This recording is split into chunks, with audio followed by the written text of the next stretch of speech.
My cousin is a venomous snake, and I was foolish to let her stay with me. In return, she drained every cent of the $85,000 I'd scrimped and saved for 3 years to fix my son's legs, just to jet off to Paris, indulge in lavish pleasures, and flaunt her extravagance. When I confronted her, she sneered, "He's young. His legs will heal on their own. My youth won't wait for me to live it up. This time, I'll make sure she has nowhere left to run." My name is Brandon Cooper, and I'm 38 years old. I live in a modest two-bedroom house on the outskirts of a small town near Bend, Oregon, with my son, Liam, who's 8 years old. The air here carries the sharp tang of motor oil and metal, a constant reminder of the auto repair shop where I've worked for over a decade. The shop is a gritty place, wrenches clanking, engines roaring, grease staining every surface. It's tough work, the kind that leaves your hands rough and your shoulders aching, but I don't complain. Every oil change, every rebuilt transmission, every late-night tow job, it's all for Liam. Liam was born with a defect in his right leg, a condition that makes him limp, his small foot twisting inward with each step. It's not life-threatening, but it's a barrier. He can't run, can't kick a soccer ball, can't chase his friends across the park. To him, those things are dreams he watches from the sidelines, his eyes bright with yearning. When he was 5, a specialist in Portland gave us hope. A corrective surgery could fix his leg, letting him walk, run, and play like other kids. The cost? $85,000. That number hit me like a wrench to the chest. I'm no stranger to hard work, but I'm not a rich man. The shop pays enough for rent, groceries, and the occasional treat. A new comic book or a milkshake for Liam. But $85,000 was a mountain I wasn't sure I could climb. Still, I made a promise, not out loud, but to myself and to Liam's future. I'd make it happen. I opened a separate savings account, one I swore I'd never touch for anything else. Every paycheck, I'd scrape together what I could, $1.50 one month, for $100 another, sometimes just $30 when bills piled up. I took extra jobs, stayed late at the shop, worked weekends towing cars or fixing tractors for farmers. For nearly 3 years, I poured everything into that account. Liam and I called it the Future Fund. It was our ritual to check the balance together, him curled up on my lap, his small fingers pointing at the numbers on my phone. "It's getting bigger, Dad," he'd say, his grin lighting up the room. We'd dream about what he'd do after the surgery, how he'd race across the park, join a soccer game, maybe even ride a bike without wobbling. Those moments, his hope shining through, kept me going through every long night and aching muscle. By last spring, I'd done it. The account held $84,762.19, enough for the surgery and a few months of physical therapy. I felt like I'd rebuild an engine from scratch. For the first time in years, I believed we were almost there. Then Ava showed up. Ava is my cousin, 31 years old, from Los Angeles.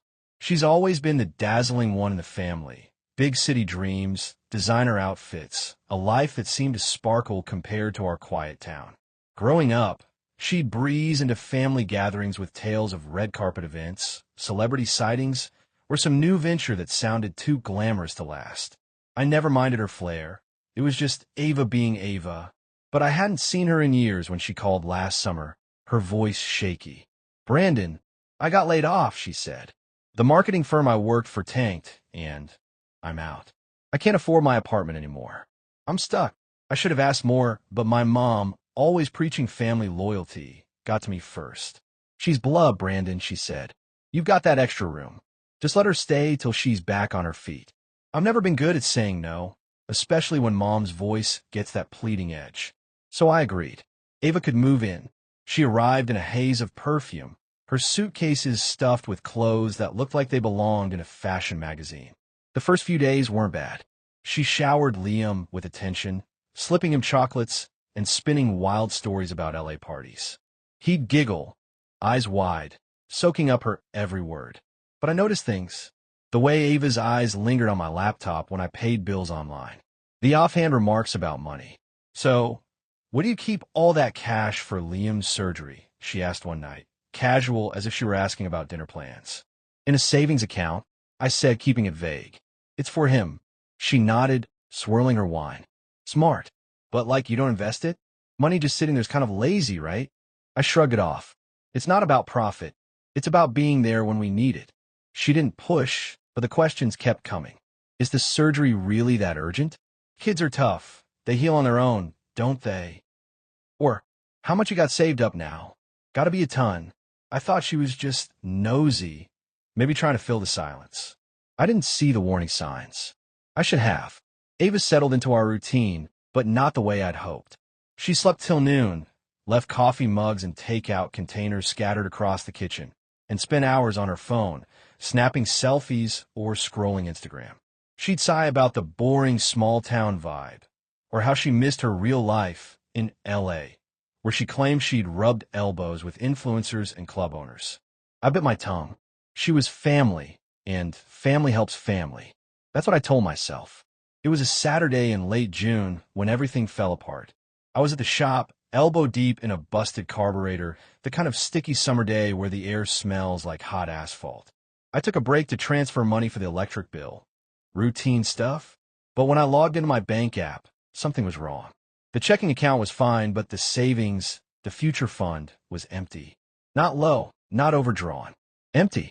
$84,762.19 gone. My stomach dropped. I felt like I'd been kicked in the ribs. My hand shook so badly I could barely refresh the app, praying it was a glitch. It wasn't.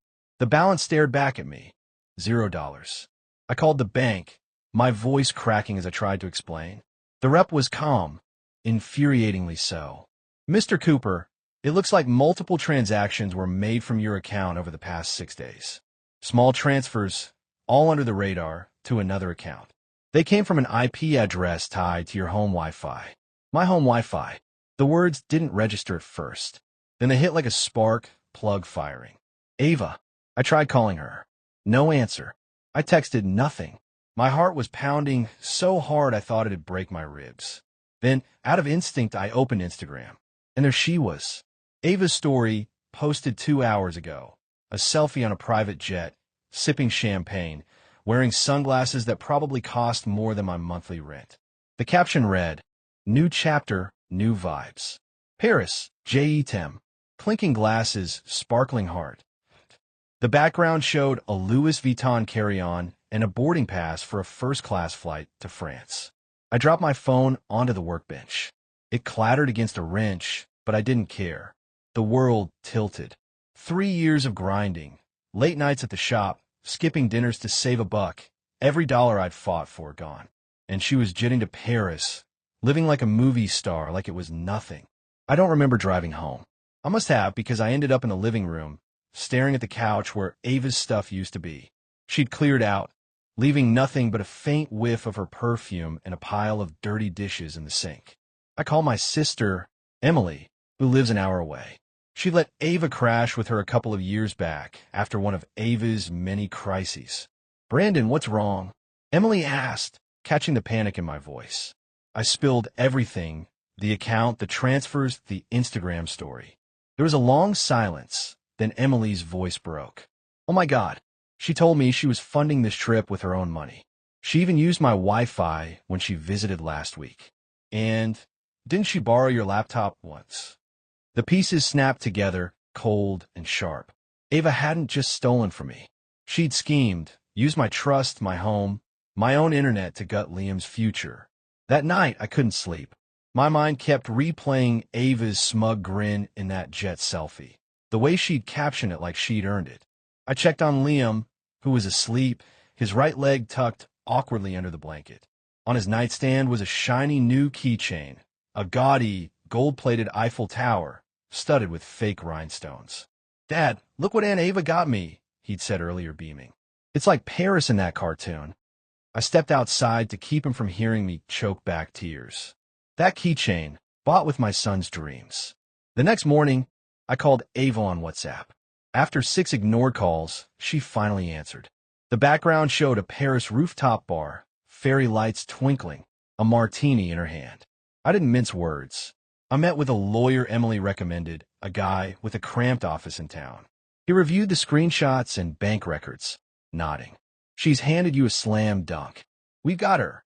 I also called the hospital to postpone Liam's surgery. The scheduler's voice was gentle but firm. If you cancel, you'll go to the back of the list. Could be 6 months, maybe more. I hung up and quietly removed the countdown calendar Liam had taped to his wall, each day marked with a star. He caught me, his eyes wide. Dad, did Aunt Ava need the money more than me? I turned away so he wouldn't see my tears. Days later, after the lawyer sent Ava a formal demand letter, she texted me. No apology, no mention of Liam. Just, "You're making this a huge deal, Brandon. It was a loan, okay? Start a GoFundMe. Everyone does that now." I replied, "The Balenciaga coat, the couture dresses, the $1,000 club nights. Those loans too?" She sent a laughing emoji and wrote, "That's my brand, babe. I need to look the part to land a new gig." When Ava returned to the States, I thought she'd keep a low profile, maybe show some shame. Instead, she threw a Paris extravaganza party at a friend's loft, inviting half the family, including me and Liam. I didn't go, but Emily did, phone ready, recording it all. Ava strutted out in a sequin gown, showed off a slideshow of her Paris adventures. Yacht parties, champagne brunches, a private tour of Versailles, and at the night's peak, raised a glass and laughed. Big thanks to Brandon's savings for the trip of a lifetime. No regrets. The crowd roared with laughter. When Emily sent me the video, my blood boiled. But the tide was turning. At the party, Ava bragged about scoring a luxury brand ambassador job at a local firm. Emily found the listing. Requires impeccable ethics, trustworthiness, and handling high-value client accounts. I sent the company an email. No words, just the party video, Instagram screenshots, and bank transfer records. By morning, Ava was fired. She showed up at my house that night, pounding on the door, screaming. I said I'd pay it back. Now I'm ruined. You destroyed me. Liam was trembling behind me, scared by her rage. I blocked the doorway. The police arrived, recognized her, and said, "You're the one from the theft case, huh?" They warned her for disturbing the peace and sent her away. The family started to shift. Emily shared the party video with cousins, aunts, uncles. Ava's parents, who defended her at first, went silent. At a family dinner, Ava tried to play the victim, sobbing, "I'm your blood. Why are you all against me?" My grandfather, Raymond, a man who rarely speaks, stared her down. "You bought diamonds while my great-grandson limps. That's your idea of family." The room froze. Ava cried, but no one moved to comfort her. Ava's parents took action. They cataloged her Paris haul, coats, jewelry, shoes, and started selling it all. She screamed, "Those are mine, my treasures." Her mom snapped, "Treasures from stolen money." No excuses. Ava was forced back to their house. No phone, no accounts, no cash. Emily tracked each sale like a ledger, plus $1,200 for the Balenciaga, plus $450 for the Prada heels. It was almost a game, with Ava as the loser. Desperate, Ava turned to social media, posting lies. Brandon blew the money on cars and framed me. Emily's a liar. She's always been jealous. My parents torture me growing up. But people had seen enough. Her yacht selfies, her gala posts. Comments piled up. Stole a kid's surgery fund and still flexing? What about that thanks, Brandon speech? She deleted them, but more came. The internet doesn't forgive. Ava tried for jobs, but a local blog posted, "Woman diverts child's medical funds for Paris splurge." Small site, big reach. Googling Ava Morgan brought it up first. She was rejected twice, even using aliases. She spiraled, trashing her parents' house, screaming, crying. They didn't call the cops. They recorded it, saved it to the cloud. Her dad said, "You hurt people. Now face the mirror." The job Ava lost? Emily got it. She had the skills, the reputation, and the honesty. When Ava heard, she stormed Emily's office, yelling about justice. Security banned her for life. Ava was cut from family events, blocked online, shunned by friends. Her parents paid for therapy, but nothing else. No money, no leniency, until she showed a repayment plan. Trust was dead. One morning, Ava's mom, Martha, came to my house with an envelope. Inside was a check for the rest of Liam's surgery money. Her voice cracked. "Brandon, thank you for fighting. We should have stopped her sooner. Liam was nearby, clutching a toy car. I knelt down. Buddy, we're going to the doctor soon. His face lit up. The surgery's back? I nodded. He hugged me, whispering, I'm gonna run so fast, Dad. No sad stuff's gonna catch me. The day before the surgery, a package appeared at my door. No sender. Inside was $1,500 cash and a note. Brandon, Liam, this is all I've got. Sold my phone, some jewelry. Sorry's not enough, but I'm sorry. Ava. I didn't know if it was real, but I added it to Liam's recovery fund. The surgery was a success. Liam faces months of therapy, but the doctors say he'll likely run like any kid. That night, in the hospital, we watched a movie. He turned to me, serious. Dad, when I run good, I'll erase all the sad things. They won't catch me. You gonna run too? I smiled, holding his hand. I don't need to, buddy. You'll run for us both. Ava's at a cheap hostel now, using a fake name for jobs, in therapy, per her mom. Her family's firm. Therapy's covered, but nothing else until she proves change. No one buys empty words. Liam and I, we're back at the park where he used to watch other kids run. Today he ran, no limp, no help. I stood there, watching my son race toward his future, and for the first time in forever, I didn't need to fight. He was already free.